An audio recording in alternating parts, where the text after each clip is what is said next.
Hey everybody, I'm gonna film a quick video because I noticed that I couldn't find anything on YouTube on how to do what I'm about to do. So I needed to change the motor on my HM126 Woodlandmills sawmill to a larger motor. It came with a 7.5 and I'm going to go to a 9.5. A friend of mine had a motor off of another Woodlandmills sawmill. I think it's like the HM130, and he upgraded, I think, to a 12 horse from a 9.5. So I actually have his old 9.5. Well, when I got to looking at the motors, I discovered that the shafts were a different height from the mounting bracket, the mounting plate, and a different, the pulleys were a different distance from the mounting plate as well, or the motor center. So I've got the two motors sitting right here. This is the 9.5, this is 7.5, and apologize for my filming, but you can see that the 9.5 shaft actually sticks out drastically further than the 7.5 shaft. I got to figuring all that up. It looks like it's 2 3/8 of an inch, 2 3/8, that it has to come back away from the body of the sawmill, and it needs to come down 1 inch.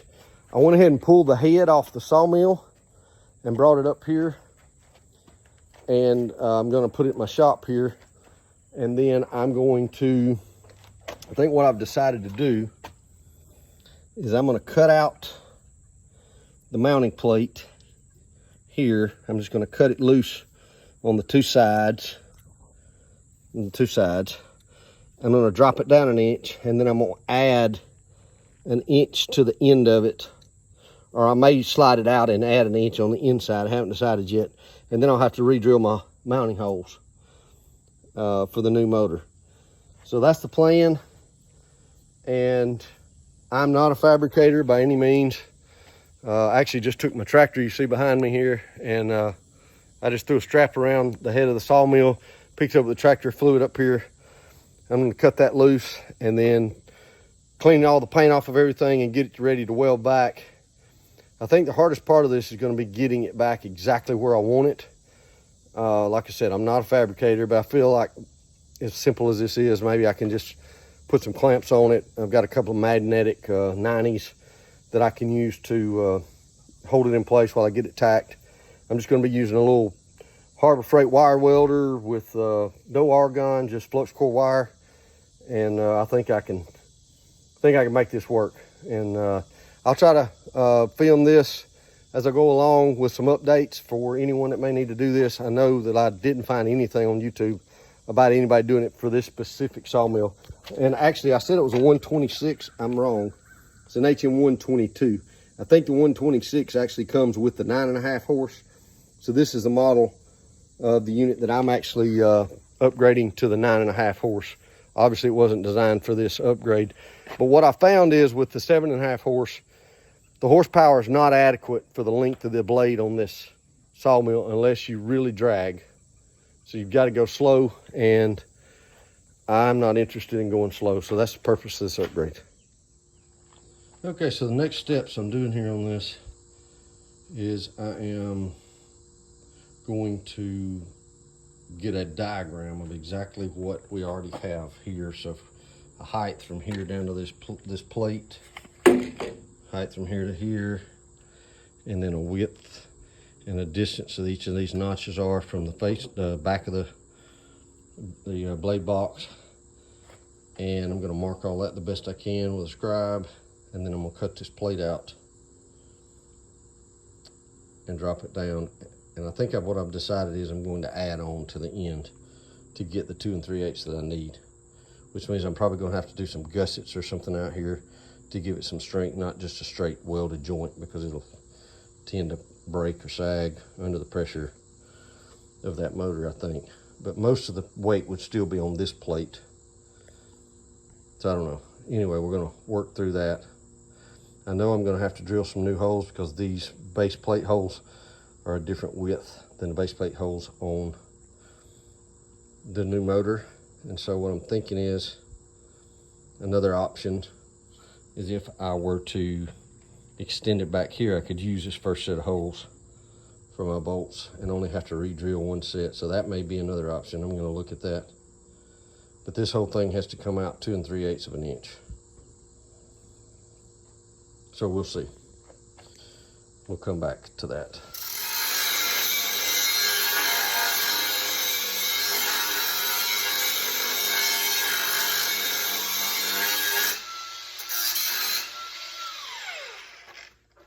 Got to go to a bigger wheel so I don't have to cut on an angle.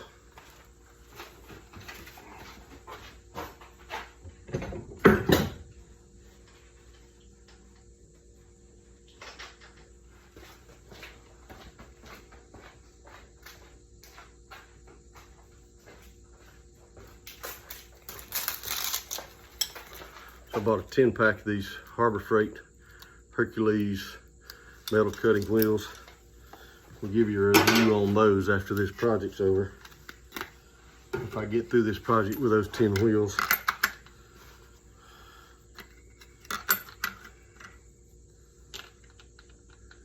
I should. I'm cutting a lot of weld out because most of this is actually solid welded, so we'll see. So I have found that to cut this plate loose, you really are going to have to use a sawzall and some cutting wheels. And you're going to have to cut through the back of the saw box and just tack that back up after you finish, because you can't get your cutting wheel or your sawzall blade in there to that back corner to break that loose. So what I'm doing now is I'm about to take the sawzall and try to get in there and do the last cuts to get this cut loose. If the sawzall blade would go in the grinder slot. Looks like it's gonna be violent.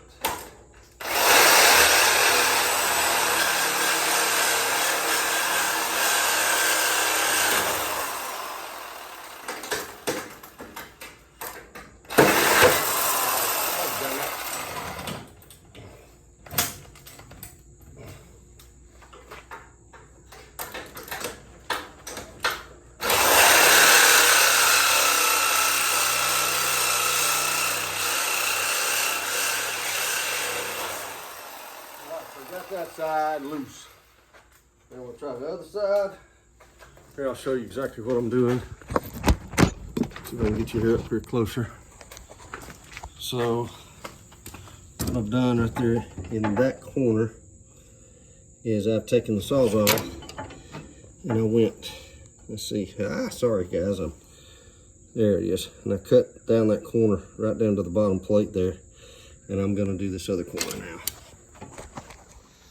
Well, as you can see, I'm hot and burning up, but I got it out.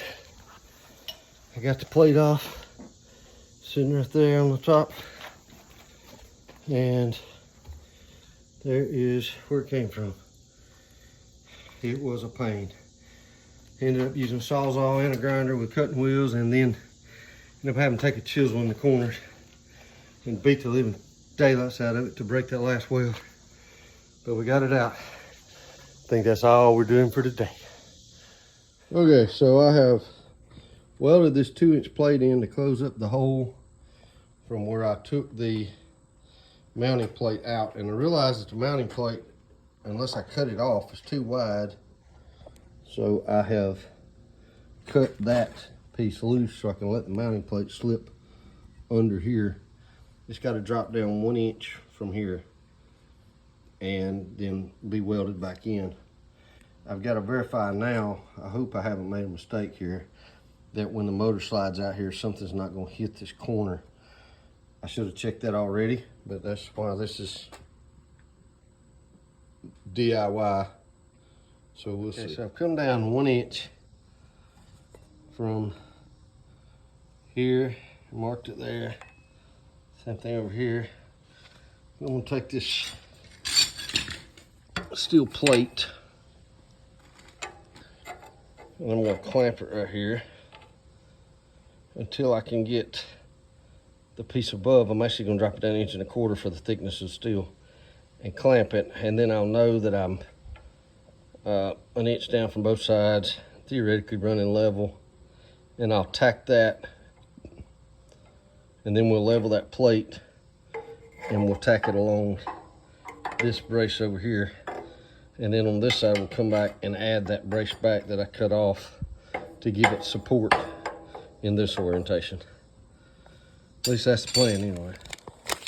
Okay, now that I've clamped that piece of metal in, which you should be able to see underneath there, you can come here at the top and see if I'm actually a full inch down. I'm not. So I'm just gonna take a hammer.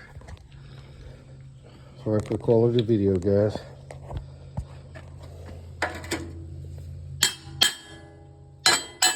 Uh-oh, came off the plate. So let's just see if we moved it at all. So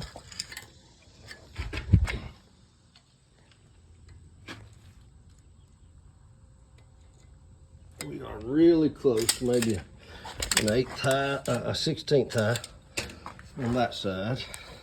Okay, now we've got this 1 inch down from here to there, which is how much we had to drop the motor down for this new motor. So our next step is going to be tack this in place. We're just going to lightly tack it because then we've got to make sure we got this plate level. And I know right now I don't, but I've got to verify first is the sawmill level so I can trust leveling this makes sense.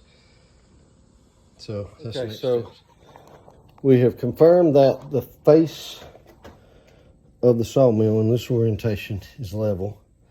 So that means that we can level this plate. I'm going to try to get it up close to level before I tack it. And then we'll tack it in place and we'll adjust it as we go. Sorry for the sweat. I'm using just a little old Chicago electric welder, and it works just fine. It'll burn in, you know, up to 1/4 inch fine with no issues. You just have to make sure you clean it really well. I'm using flux core wire with no argon. And so here's the first step of putting the plate back in it. There's several more steps we'll have to do here. We've still got to make arrangements for the outer bolt holes, which I think I'm just going to weld some tabs out here right where those bolt holes are to drill and bolt those. But we'll get to that after we get this plate where we believe to be in the correct place. I believe you can see that bubble. I've got that plate sitting dead level, and I've just got it tacked in about 3 spots. And now I'm going to start doing some more permanent welds just on the back of that, and then along this brace on this side, and then we'll add the other brace up back over there where that gap is. Okay, so we're about to do our first test fit with the motor in place and see if we're anywhere close. I've just tacked that plate in and tacked the one brace along the one side in place. Got a pretty substantial weld along the back. Now I've confirmed that we're 1 inch down, which we feel like that's correct. And now we're going to slip the motor in, see if it goes through the plate appropriately and the belt drive is in the right place, and then check it for alignment and make sure we can push the motor up far enough to where the belt will be in line. I think it's going to be really, really tight. So here's the next step.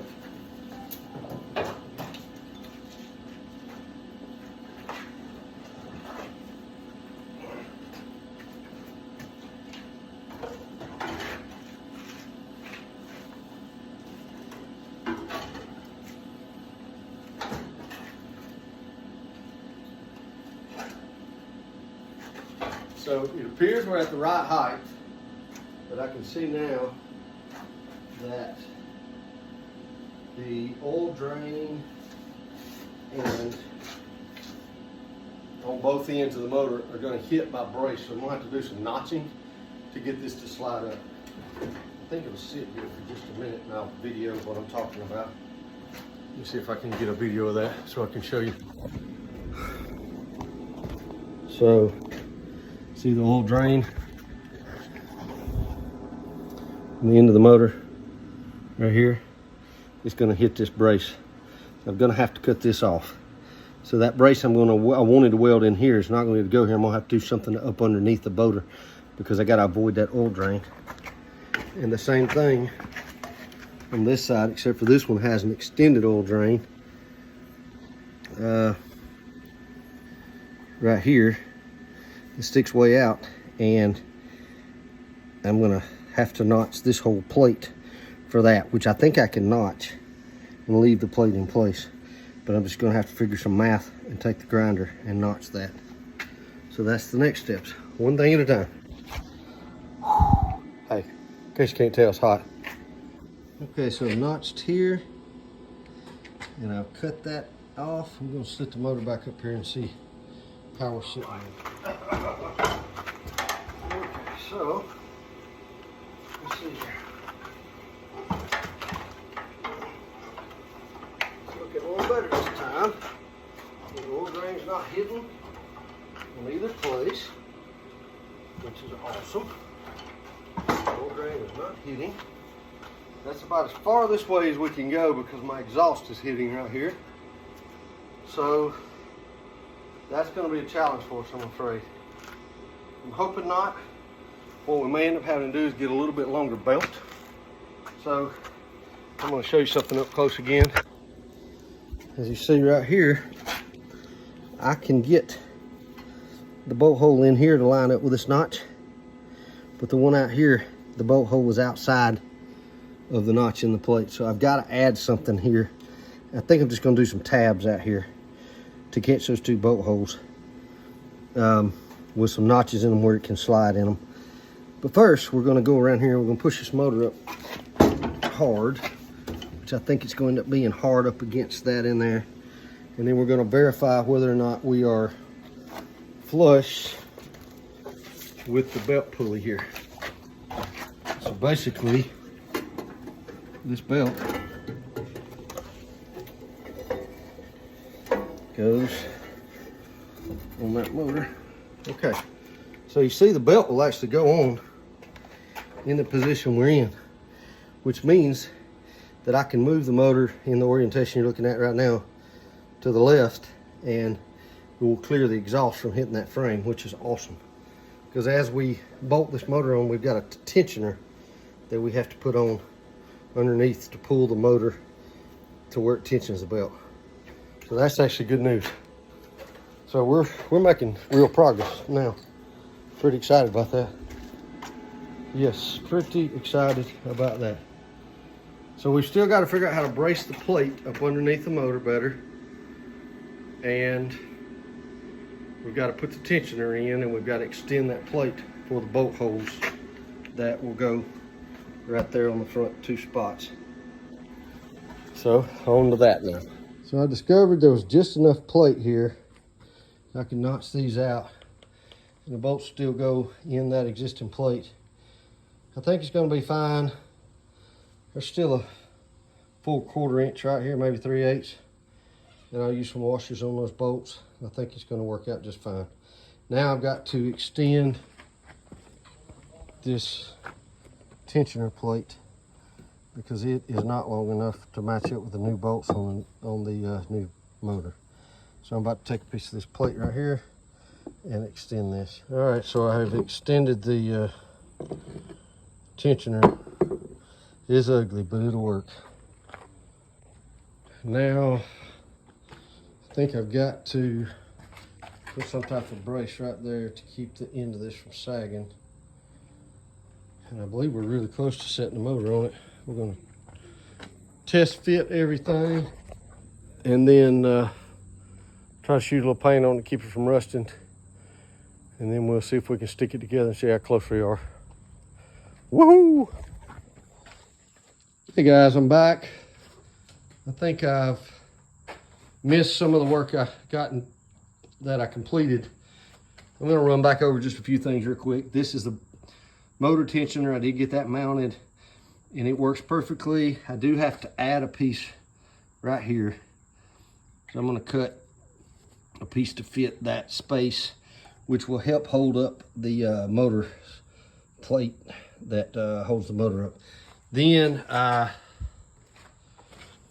also, I got the fuel control cable hooked up, got the spring on. The spring was, I may have to get a bigger spring. It seems to be a little bit slack of pulling it all the way back off. I had to adjust this so that when this is in the fully closed position, that it's at full throttle, which is that position, and then that's off throttle. I think I can actually maybe set that manually, but it's set to run on the trigger. Then my water line here, this I haven't really addressed in any others. This is just a cheapo junk way. I repaired it one day. It goes over to that tank right there. I need to come up with a better way than that little valve, because right now this valve that came with the mill, it actually went bad. So I just cut that little valve in, and I had it zip tied like up here somewhere. And when I would start to cut, I just cut it on and off manually when I hit the trigger. And it's worked fine that way. It's not been that big a deal, but I need to do a better valve operation there. This tensioner, this is really critical on these mills. If you don't have your blade at the right tension, it will do all kind of weird things and cut one side of the board to be thicker than the other, and it'll dance and jump and all kind of weird stuff. It's supposed to be at 25 pounds of torque. Some of these come with a length just here. It says like 2.5 to 3 inches, and it gives you a place to measure. That is not correct. If you use that length, it'll end up sometimes at 50 pounds of torque. You want 25 pounds of torque on your blade. Now that's specific to the Woodlandmills HM122. I went ahead and got a blade and put on here. I also found the bolt for the pulley and got that installed. It's not tight yet. My blade just clears. I don't know if you can see that, but it clears the clutch by just a 1/4 inch, which is just fine. Shouldn't be a problem. So everything's working out. I was concerned about the exhaust hitting right there, but I've got 3/16 in there maybe. That's about all I'm ever gonna have. I've got the belt fully tensioned right now, and that's the gap that it gives me, which that should be fine. You're not standing over here. This exhaust is gonna be coming straight up. You're standing on the opposite side of the mill over there where the trigger is when you're pushing it. So I think that'll be fine. I do want to upgrade my water system.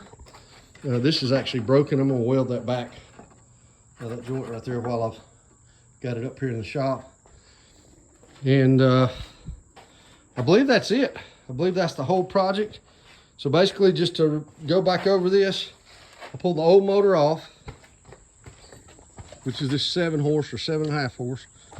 It had a different thickness of pulley right here, and it had a different bolt pattern, and the base, the oil drains were a larger size, and it was higher.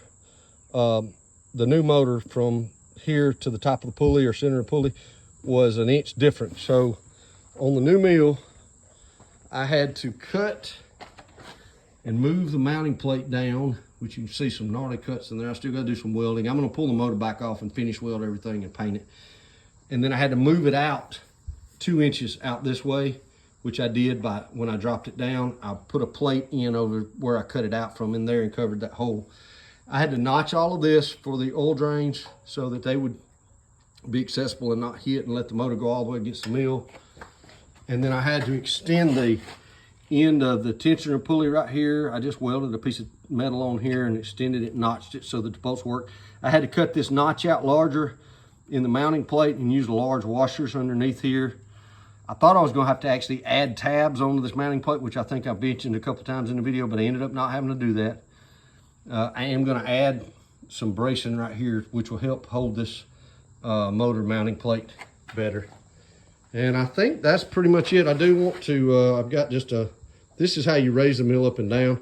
It used to have a nice handle with it on it, and I broke the handle, so I've got to either buy one or make a new handle or something. It's just basically a come-along handle that just turns. It's just a winch system here that pulls it up and down. So I've got to do that and just clean everything up, and then I think we'll be good to go.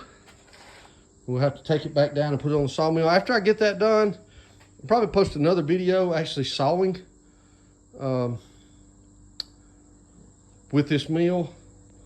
I've got quite a bit of lumber I want to cut. I'm looking at building a cabin in the future and a pavilion here on our property for like birthday parties and get-togethers and different things, and maybe another barn to store all my implements and things. But anyway, I hope this helps somebody. This is a video I could not find anywhere on YouTube. There's all my chickens.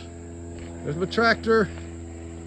This is our place here. We've got about 7 acres and home I built up there on the top. That's my house that I just finished here about a year ago. It's been wonderful. But anyway, maybe I'll be making some more of these videos as time goes by. I enjoyed this, and hopefully when I get it put together, it'll be nice. But anyway, you guys have a great evening, and I hope if you're trying to do this project that you're able to. I know another friend of mine that actually ordered a 14 horse, one of the ones that Harbor Freight sells, and he was able to put it on a newer model HM122 without doing all the cutting and welding and refabrication that I did. I think he just had to re-drill his bolt holes in his mounting plate, which I thought was pretty interesting.